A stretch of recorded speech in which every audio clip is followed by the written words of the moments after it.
je trouvais que souvent, tous les débats étaient articulés d'une façon que je dirais un peu, euh, les hétéros, ils l'ont, nous autres, on le veut, là.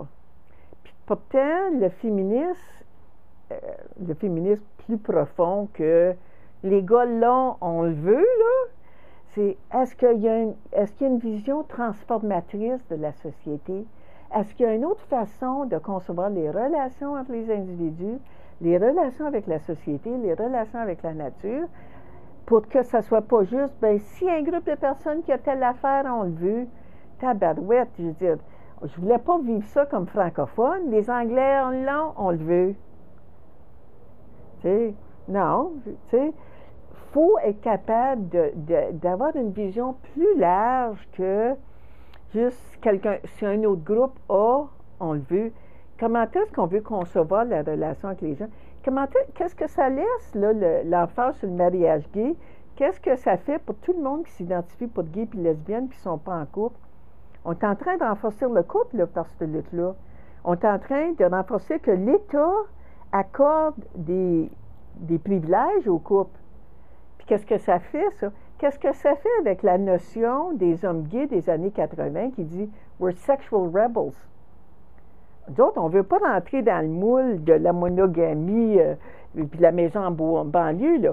Puis c'est correct, la monogamie, puis la maison en banlieue, je veux dire, ma vie est faite de ça. Mais c'est un moule. C'est un peu comme le moule que j'avais retrouvé chez les... Oui, que j'avais retrouvé chez les Franco-Ontariens, là, tu sais, que... être franco-ontarien, c'était d'être né en Ontario. Nous autres, on ne voulait pas avoir ces Français-là de France puis ces Québécois-là. Là. Puis, il fallait que tout le monde soit blanc, puis hétéro, puis vivant en milieu urbain. Là, comme... Donc, le mariage gay, pour moi, représentait ça. Est-ce qu'on est capable d'obtenir ce droit-là de reconnaissance de notre couple sans rétrécir les façons qu'on peut être comme gay et lesbienne? Quel message qu'on envoie, là?